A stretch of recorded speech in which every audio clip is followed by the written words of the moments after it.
네, 우리는 살면서 자신만의 여러 가지 큰 문제들을 가지고 살아갑니다. 그리고 그런 문제들 때문에 우리는 일상생활에서도 큰 어려움을 당하기도 합니다. 우리의 삶에 있는 문제들은 하나님과의 관계 속에서 어떤 어려움을 가져오기도 하지만 우리가 사람과의 관계 속에서도 많은 어려움을 가져오기도 합니다. 그래서 어떤 분들은 그런 문제들 때문에 스스로의 자존감이 떨어지기도 하고 사람들과 교제하는 것도 두렵고 그래서 혼자서 이 문제를 감당하기도 어려운 그런 삶을 살아가기도 합니다.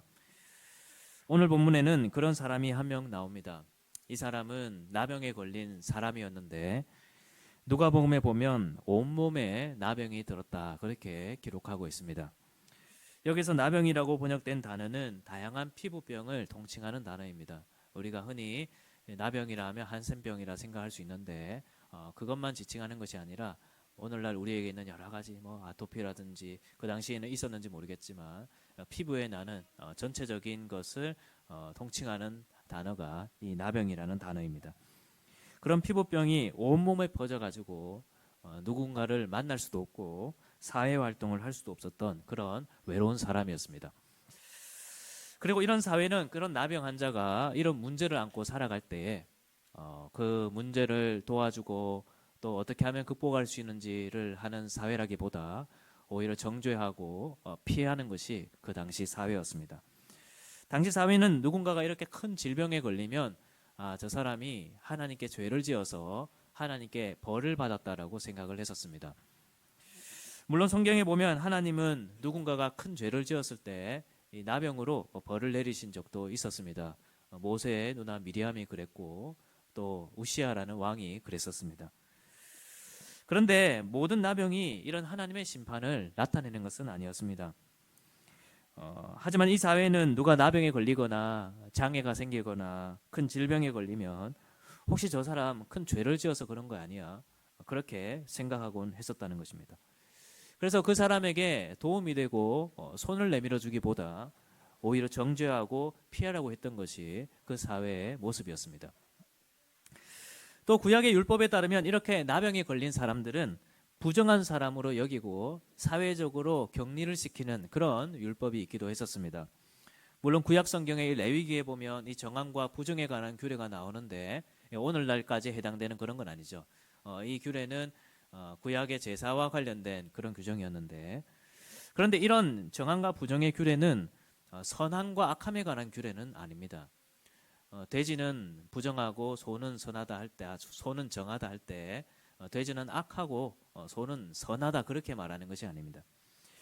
이것은 구약의 제사에 참여하기에 합당한 상태가 어떤 상태인가 그것을 이제 해석하고 분석하는 것은 여러 가지가 있는데 신체의 온전함에서부터 좀 이제 떨어지는 것, 예를 들어 피를 유출하면 신체의 온전함에서부터 뭔가 부족해지는 현상이지 않습니까? 그런 것들을 이제 부정하다 그렇게 규정을 하는데 이것 자체가 어떤 선함과 악함에 관한 규례는 아니었던 것입니다.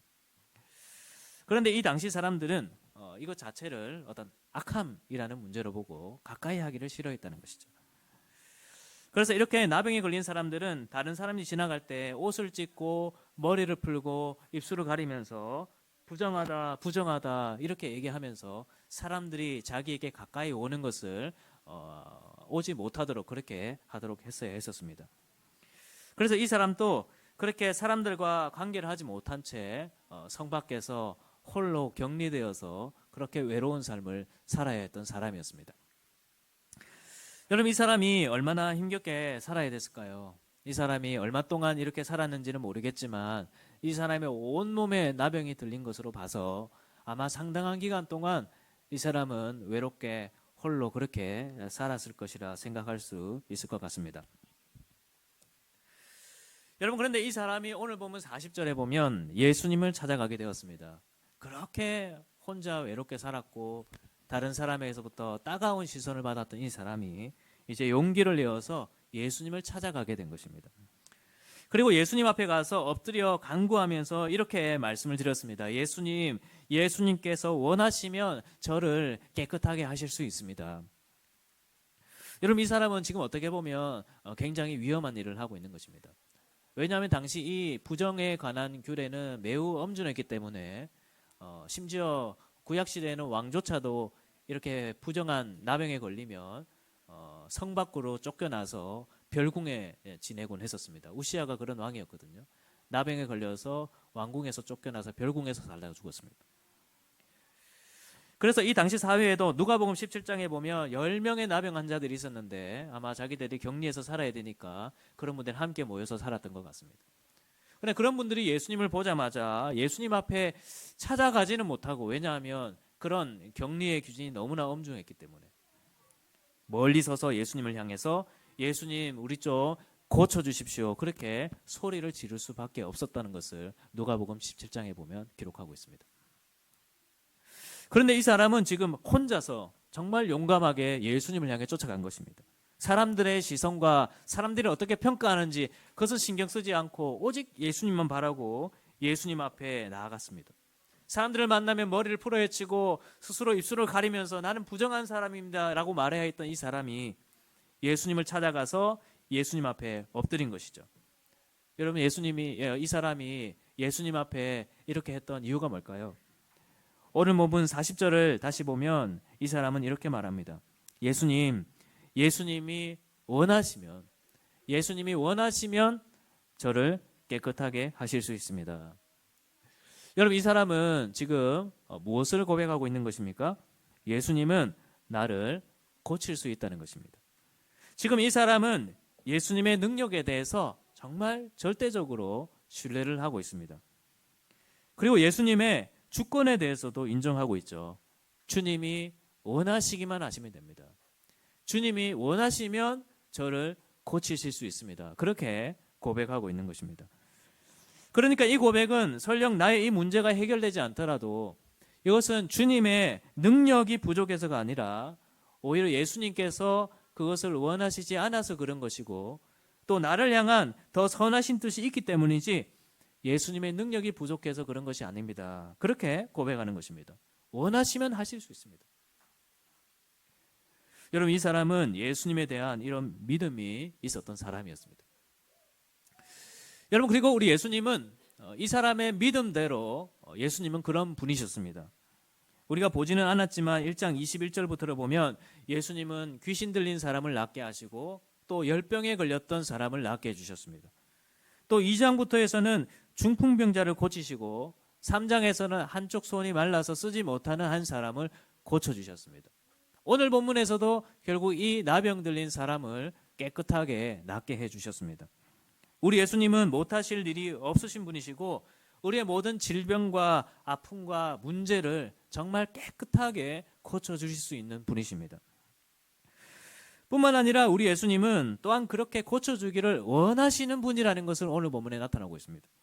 이 나병 환자가 주님 앞에 와서 주님이 원하시면 가능합니다. 그러니까 우리 예수님께서 하시는 말씀이 뭐냐니까 내가 원하노니 깨끗함을 받으라.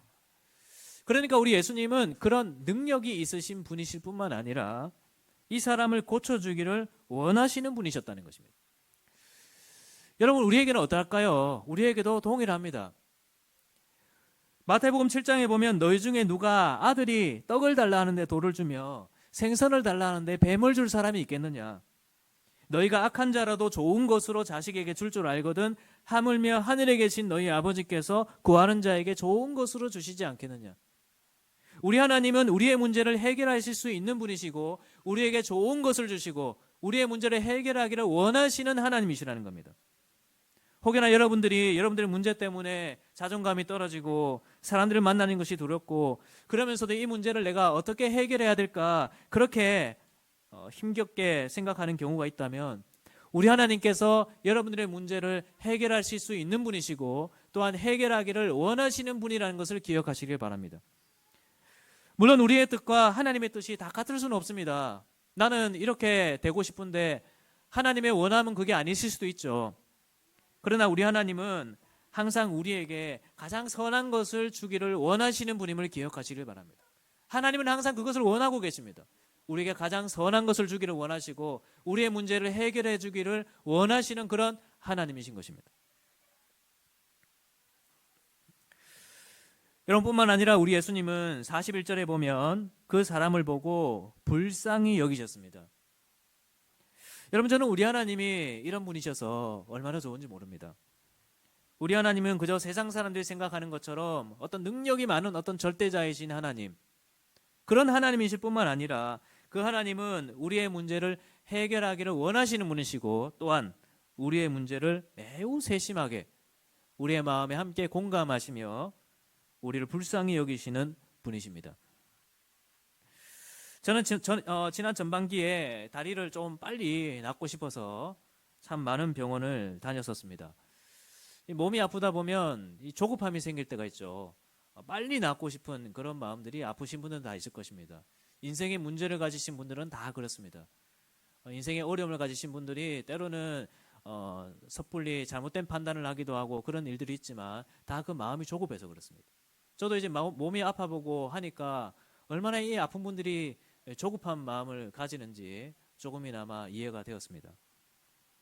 저도 이 다리를 접지른 게 사실은 20대 때 접지를 보고 처음 접지를 보는데, 그때야 뭐 접지르면 뭐 일주일만 있어도 바로 뛰어다니는 그런 신체의 나이였는데 이제 낫지를 않는 거예요. 그러니까 너무 이 마음이 조급해져서 병원을 많이 다녔습니다. 제가 어제 세알려 보니까 총 8곳을 다녔더라고요. 그래서 안 나는 것인지는 모르겠는데 참 조급해서 여기가 좋다 하면 여기도 가고 저런 치료가 좋다 하면 또 저기도 가보고 참 많은 곳을 다녔습니다. 그런데 그렇게 병원을 다니면서 다양한 의사 선생님들을 만났는데 어떤 분은 병원에 늘 환자들이 많고 또 잘 본다 하고는 그런 의사 선생님이셨습니다. 그래서 들어가면 설명도 참 잘하시고 또 구글에 저와 관련된 사진을 띄워서 설명도 해주시면서 아주 잘 설명을 하시는 그런 의사 선생님이 계셨습니다. 그런데 이 의사 선생님은 항상 들어가면 참 냉랭합니다. 제가 뭘 말하려고 하면 뭐 그럴 수도 있고요. 다리를 항상 떠시면서 또 이런 치료가 좀 도움된다고 하던데요 라고 얘기하면 뭐 그럴 수도 있고 원하시면 한번 받아보세요. 이렇게 얘기하는 의사 선생님이 계셨습니다. 몇 번 다녔지만 그렇게 신뢰가 되지 않았습니다. 그리고 다른 병원에 갔는데 어떤 한 의사 선생님은 제가 문을 열고 들어가자마자 물리치료하러 오셨죠? 이제 올라가시면 됩니다. 이렇게 얘기하는 선생님이 계십니다. 그래서 저는 그 의사 선생님 앞에 있는 의자에 첫날 딱 앉아보고 그 이후로는 한 번도 앉아보지를 못했습니다. 문을 열고 들어가자마자 바로 뒤로 돌아서서 나왔던 그런 병원이 있습니다. 그러면 굳이 이제 원장실에 왜 들어가야 되나 싶기는 한데 어쨌든 매번 그렇게 들어갔다가 가게 하더라고요. 그러다가 또 어떤 병원에 가니까 그 의사 선생님은 첫날 제 엑스레이를 보더니 이렇게 얘기합니다. 성광씨 잘 모르겠다. 6개월간 잘 안 나왔다 하니까 답답할 텐데 엑스레이에서는 뭐가 잘 안 보인다. 그렇게 얘기하시더라고요. 그러더니 이제 첫날 왔는데 내가 MRI 찍자 하기엔 좀 미안한데 MRI를 찍어봐야 될 것 같다. 그렇게 얘기하시더라고요. 아주 짧은 말이었는데 답답했겠다. 이런 한마디가 참 위로가 되는 겁니다. 제가 참 너무 답답했거든요. 이게 도대체 뭐라고 이렇게까지 낫지 않고 있는지. 여러분들이라면 어떤 의사에게 가장 신뢰가 가시겠습니까? 물론 저희가 의사 선생님들의 실력을 어떻게 평가하겠습니까? 그런데 그 의사 선생님의 어떤 그런 말 속에 저는 그 마지막에 언급했던 그 선생님이 조금이나마 저의 이 답답함을 이해하고 공감한다는 느낌을 받았습니다. 그래서 지금까지도 그 병원에 다니고 있거든요. 이 발목을 접지른 것이 뭐라고? 여러분들 삶에서도 그 문제 다 이야기하지 못하는 문제들이 있지 않습니까? 여러분이 생각할 때는 이게 도대체 뭐라고 하는 문제가 이렇게까지 커져서 나의 인생에 큰 문제를 만들어냈지 몰랐던 그런 문제들도 있었을 것입니다. 처음 시작이 그게 도대체 뭐라고, 이 문제가 나의 이 삶 속에 이렇게까지 큰 영향을 끼치고 있는지 그렇게 생각하고 있는 그 답답함을 우리 예수님은 이해하고 공감하신다는 겁니다. 오늘 말씀에 예수께서 불쌍히 여기사라고 되어 있는데 이 불쌍히 여기시다라는 단어는 원래 창자를 가리키는 단어입니다. 이 고대 헬라 사람들은 사람의 마음이 창자에 있다고 생각을 했습니다. 실제로 그런 것이 우리도 사촌이 땅을 사면 배가 아프다라는 말을 하지 않습니까? 그래서 어떤 이제 대장 전문의 의사는 우리 대장은 우리 뇌와 직접적으로 연결돼 있대요. 그래서 우리가 스트레스를 받으면 배가 아픈 것이 당연하다는 겁니다. 그런데 우리 예수님께서 우리의 아픔을 어떻게 대하시냐니까 그렇게 배가 막 아프시듯이. 그래서 여기에서 불쌍히 여기시다 이런 단어는 마치 창자가 끊어지듯이 이런 의미를 나타내는 단어라고 합니다. 예수님께서 우리의 문제에 대해서 그렇게 함께 아파하시면서 공감하시면서 우리의 문제에 대해서 함께 이야기를 원하신다는 겁니다. 그냥 우리의 문제가 어떤 것인지 이성적으로 우리의 아픔이 어떤 것인지 분석하고 그래서 어떻게 해결할 수 있는지 그 해결책을 제시하는 요즘 AI가 그런 역할들을 하고 있지 않습니까?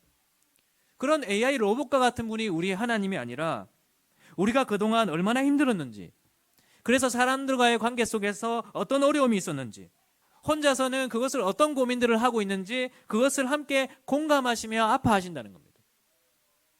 참 너무 좋으신 하나님 아닙니까?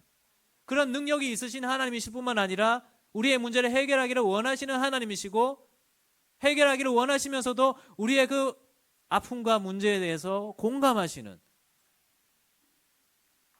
그래서 예수님이 또 어떻게 하고 계시냐니까 이 사람을 불쌍히 여기시면서 손을 내밀어 그에게 손을 대십니다.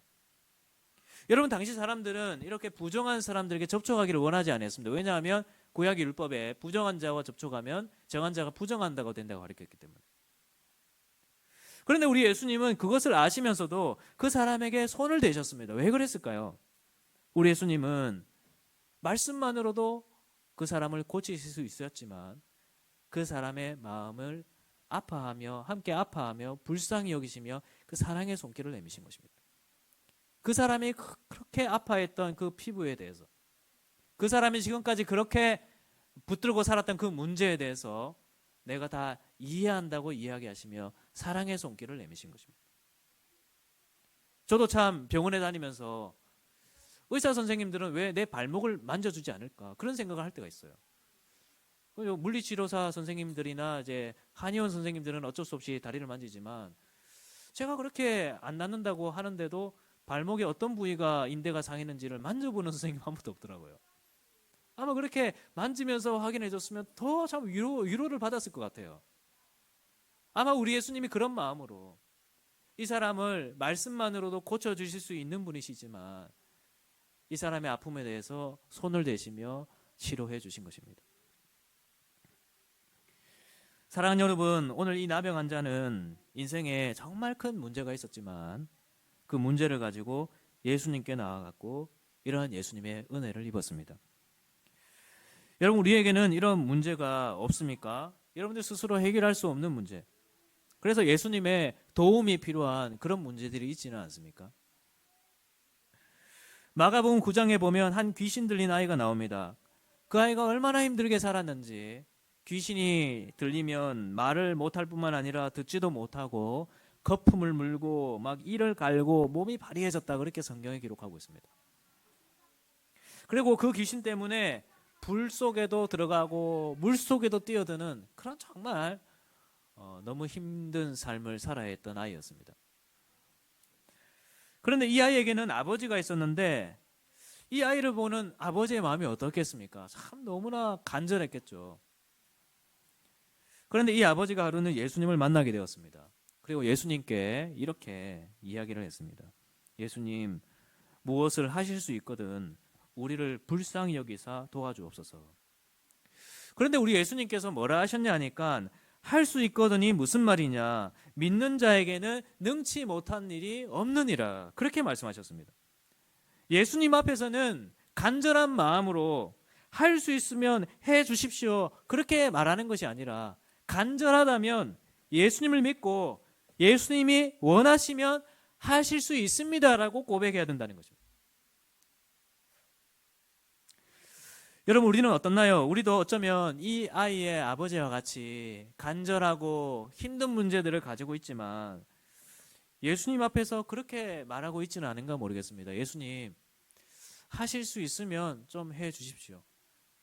주님, 할 수 있으시면 좀 도와주십시오. 아니면 그냥 두시던지요. 그냥 이 정도로 머물고 있는 우리는 아닌가 모르겠습니다. 물론 이 아버지의 믿음도 참 좋은 믿음이죠. 예수님께 찾아가서 도와주십시오 하는 그 자체가 기도이고 좋은 믿음의 모습입니다. 하지만 우리 예수님은 오늘 본문을 통해서 우리의 믿음이 거기에 머무르지 말고 한 걸음 더 나아가라고 말씀하십니다. 할 수 있거든이 무슨 말이냐? 믿는 자에게는 능치 못한 일이 없다라고 하신 이 예수님을 붙잡고, 예수님 그러면 원하시면 하실 수 있습니다. 원하시면 나의 문제를 좀 해결해 주십시오. 그렇게 고백하며 나오기를 우리 하나님께서 원하고 계신다는 겁니다. 여러분들이 이런 믿음을 가지고 이번 한 주간 우리 주님 앞에 나아가게 되기를 주님의 이름으로 축원합니다. 예수님을 그렇게 믿으십시오. 이런 믿음을 가지십시오. 예수님은 지금부터 여러분들의 문제에 무관심하지 아니하시고 여러분들의 상황을 이해하시고 공감하고 계십니다. 여러분들에게는 어떤 문제가 있습니까? 이 나병 환자와 같이 정말 여러분들이 어찌할 수 없는, 그러면서도 그 문제 때문에 사회생활이 힘들고 사람을 만나는 것이 두렵고 그 일만 생각하면 숨이 턱턱 막히는 그런 문제들이 있지 않습니까? 하나님께서 우리에게 그런 문제를 왜 주시는지는 모르겠지만 그것은 우리가 다 모릅니다. 왜? 성경이 기록하고 있지 않으니까. 하나님께서 성경에 말씀해 주셔도 우리가 이해하지 못할 수도 있으니까. 그런데 하나님은 성경에 분명하게 기록하셨죠. 하나님은 우리의 문제를 해결하기를 원하시는 분이라는 겁니다. 그 문제에 대해서 공감하고 계시다는 겁니다. 이번 한 주간 그 문제를 가지고 예수님께 나아갑시다. 그냥 언젠가는 해결되겠지. 그냥 이대로 살면 되겠지. 그렇게 생각하지 말고 믿음을 가지고 주님 원하시면 해결해 주실 수 있습니다.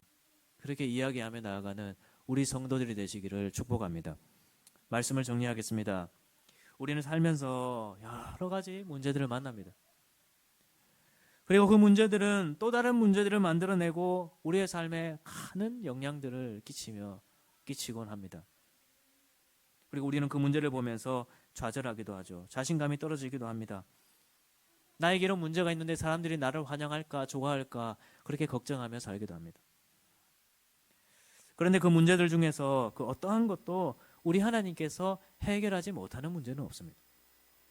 우리 하나님께서 원하시기만 하신다면 그 문제는 지금 당장 해결될 수 있는 것들입니다. 그런데 우리는 그런 하나님을 어떻게 바라보고 있습니까? 기도하고 있습니까? 하나님의 주권을 인정하고 있습니까? 하나님의 능력을 인정하고 있습니까? 하나님의 능력과 주권을 믿는 사람들은 그냥 살아가는, 하나님께서 알아서 하시겠지. 예수님 저기 지나가시니까 내 상황을 아시니까 원하시면 알아서 해결하시겠지 하는 사람이 아니라, 신앙생활은 그게 아닙니다. 신앙생활은 하나님이 어떤 분이신지를 알면 그 믿음에 따라 우리의 믿음을 가지고 주님 앞에 나아가 엎드려서 기도하는 것이 신앙생활입니다. 이번 한 주간 우리의 문제를 가지고 예수님께 나아갑시다. 은혜를 구합시다. 주님 원하시면 이 문제가 해결될 수 있습니다. 주님이 원하시면 나에게 새로운 삶을 주실 수 있습니다. 그렇게 기도하면서 이번 한 주간 주님의 은혜를 누릴 수 있는 우리 모두가 되기를 주님의 이름으로 축원합니다. 그래서 우리 교회에도 이 나병 환자와 같이 하나님을 체험한 이야기들이 가득하고 서로에게도 그런 위로와 권면을 해줄 수 있는, 우리 예수님과 같이 또한 다른 사람에게 공감해주고 손을 내밀어줄 수 있는 그런 우리 교회가 되기를 주님의 이름으로 축복합니다.